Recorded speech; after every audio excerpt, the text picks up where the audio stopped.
This is The Strange Recital, a podcast about fiction which questions the nature of reality.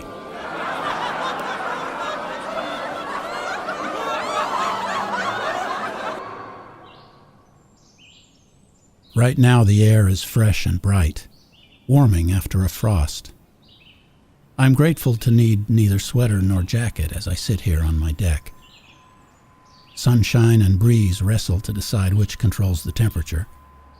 The lawn glistens, striped by long afternoon shadows of tree trunks, and occasionally the forest shivers and twinkles and yellow leaves drift singly to the ground. All sounds are a distant hum and shush. A car on the road, an airplane, rustling treetops, but then a lone bird song from somewhere near to my right, dips and twirls above all the sounds, like a dragonfly over a pond. I have a story to tell, but first I will ground myself in my own internal world of perception. This is my way. In my leg that rests across the opposite knee, I feel the pulse of my blood, a steady beat. I see the wrinkles in the skin of my hands. This aging hulk of flesh and blood and bone is my current manifestation of self, in this here and now. Sometimes I feel closely identified with it, sometimes not. Right now, this body just seems like any other random event, an arising in the field of awareness, like the bird song a moment ago. It doesn't feel like me, whatever that is. Random arisings, like the fly that just landed, touched my finger and flew away, or the shadow that just crossed my page, and when I looked up, became a perfect brown oak leaf dancing its way down the air to the ground. Or like the thoughts, images, feelings that follow one after another through my mental space, some of them carrying the label of memory, and others the label of imagination. Yet each is nothing more than a current circumstance, a little electrochemical flicker in the brain, happening nowhere and no when but here and now. Willow, New York, October 17th, 2015. I meditate on these ideas while the story takes shape in the dark reservoir beneath. It's entirely possible that there is no such thing as linear time, past, present, future. Maybe the apparent timeline we call a life is just a creation of the human mind. Yet, along its illusory course, strands of linked events meander and fork and intertwine like rivers seen from an airliner window. Yesterday and today, suddenly my past has invaded my present. Yesterday afternoon, the 16th, while my wife was working, I sat at home looking through old videotapes from over 20 years ago. My 10-year-old daughter, Chandra, is into roller skating, and I wanted to show her the skate dancers in Central Park that I'd shot on video in the early 90s. I dug out my ancient Sony 8mm Handycam and shuffled through a box of poorly labeled tapes, viewing the footage on the camera's little fold-out screen.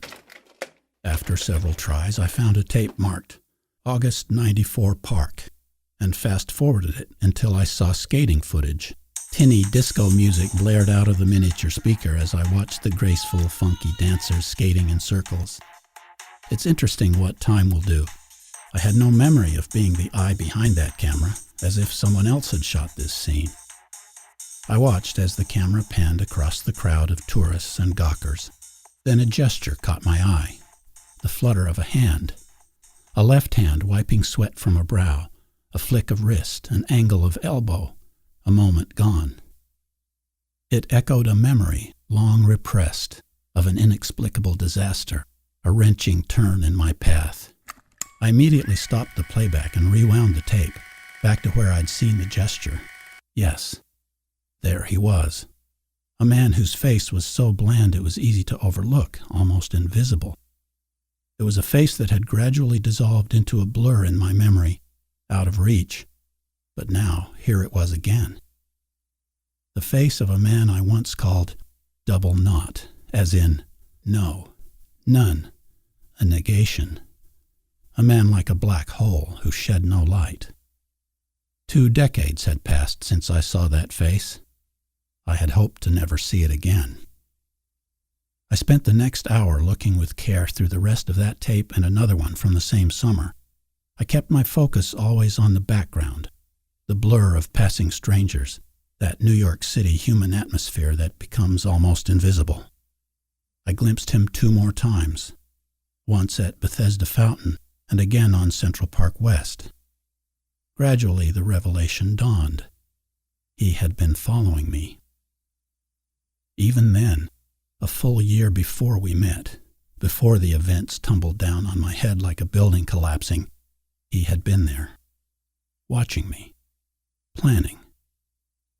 The old familiar dread, gone for so long now, crept again up my spine. Is he still watching me, even now, waiting to swoop down and destroy?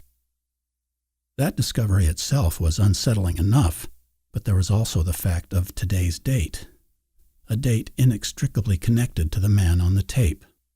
A truly odd coincidence, except that I don't believe in mere coincidence. And then my questions were intensified even more by what happened this morning. Around 10 a.m., my journalist friend Paul called and asked me to meet him at the mortuary in Woodstock, and to be prepared to view a corpse. He wouldn't say more. I left immediately and drove the 5 miles into town, dreading what might be in store. Paul and I had met in the 90s during that same difficult period that was already nagging at my mind. Even though we still see each other occasionally, I had the inexplicable sense that his call was related to those long-gone times. October 16th and 17th, the dates of the burning of Kingston and the surrender at Saratoga during the Revolutionary War, dates that once ruled all my thoughts that summer 20 years ago, when I was so irrationally immersed in that little slice of American history. The year of change, the year that marked the end of oneself, the beginning of another. In the chilly prep room of Lasher Funeral Home, the mortician pulled back a sheet, and I saw an elderly man with long, tangled gray hair and beard. For a moment I was blank, then I recognized him. This was a man who wandered the streets of Woodstock, silent but often smiling. His sole occupation seemed to be painting graceful Sanskrit symbols, Om and Om Mani Padme Hum, on rocks, boards, driftwood, then giving the pieces away to whomever took his fancy. He had given more than one to my wife. They decorate our front porch and a couple of windowsills. And she had told me he was very sweet to her. Among the several eccentric street folk of Woodstock, he was the most lovable.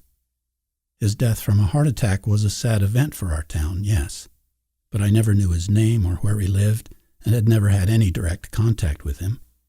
Why was Paul showing me his body? I have an answer, but the answer requires a long, convoluted tale, especially in light of what I found yesterday afternoon. Synchronicity carries meaning. Yesterday, the man on tape. Today, the dead man. The two of them forever connected in a long-past mystery, unsolved. I'll never know the whole truth. But now, I can't help it. I have to look back. 2 specters from my past suddenly here again, on these dates.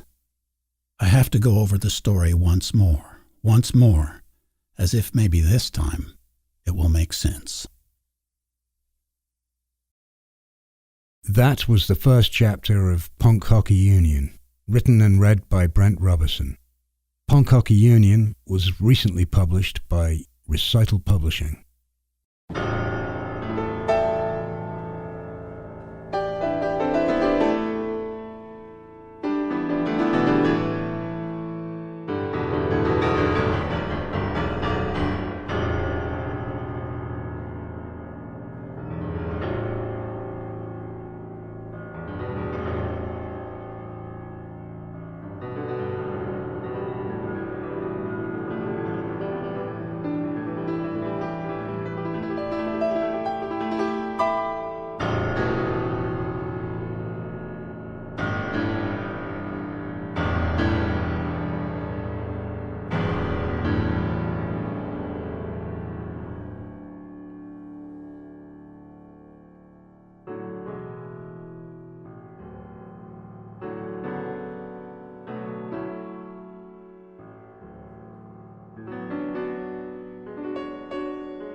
So, Brent, I've read this book of yours a few times now, and I enjoy it each time.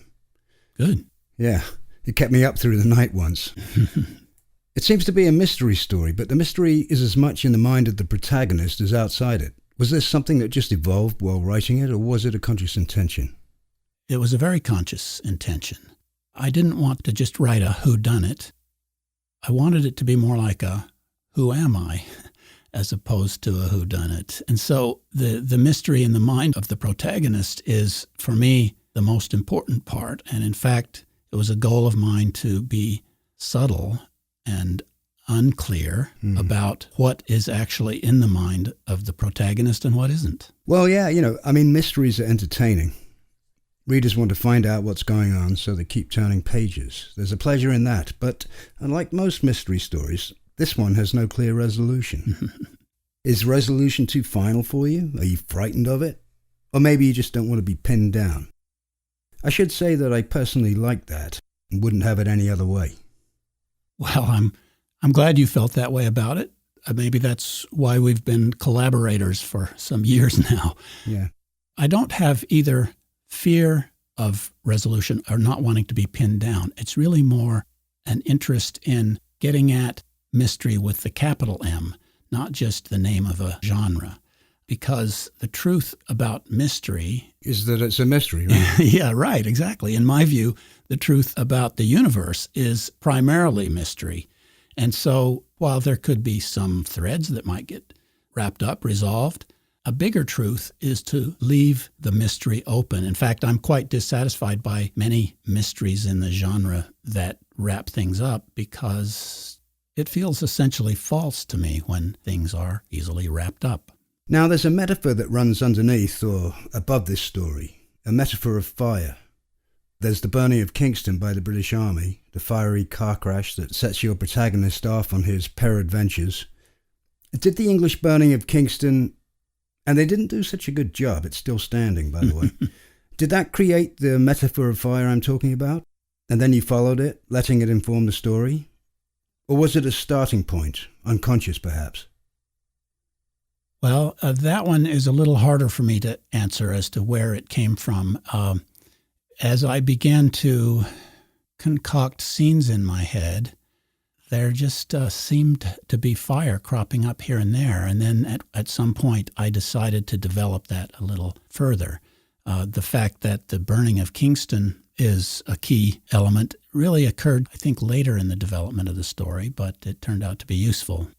Now, the story's full of coincidences. People from the protagonist's past, addresses, street numbers, names, dates.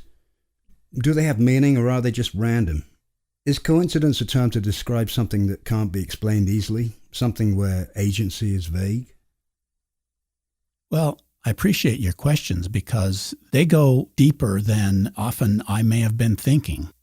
Coincidence is something that we as humans are trained to recognize. We're great pattern recognizers.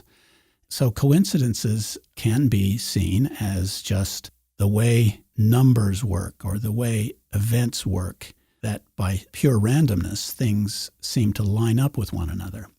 On the other hand, there is a deeper way of looking at it, and the word synchronicity is attached to coincidences that actually not only have that lineup of events or things, but that also have meaning or meaning to whoever is perceiving it. So then it moves into a different realm. So this is a matter of protagonist, or you might say a reader's interpretation of how meaningful these coincidences are and whether they are actually synchronicities, which in the mind of Ben Rose, the protagonist, they are. Talking of coincidences, I see that your protagonist, Ben Rose, bears your initials, BR. Does this mean that he's you, a projection of yourself into the imaginary realm of fiction? Of course, writers have to draw from themselves to some extent. No one can escape their own perceptions. What else have we got? Right. Well, that's a gimmick that I'm using, you might say, but I'm doing it for a purpose. The purpose is that I like metafictional touches. I want to give hints to the reader that make them wonder how autobiographical this story actually is. And, of course, it's got autobiographical elements, and it has strictly imaginary elements. And I enjoy the idea that readers might be wondering about the boundaries between those, even though they don't really matter. And I do want to mention that this is part of following the example of a writer that I feel is a mentor of mine, and that's Paul Auster, who appears in the book, who is a character in the book in a reimagined version of himself. And this is something he has done occasionally, where he's put a character named Paul Auster in one of his novels. And he has also written mysteries that don't abide by genre conventions and are unresolved. And these are all things that I wanted to do, and the book is partly homage to him. Now, I've been wondering about this character who crops up throughout the story. An unknown quantity and malign, a man, not a woman, if there's any significance to that.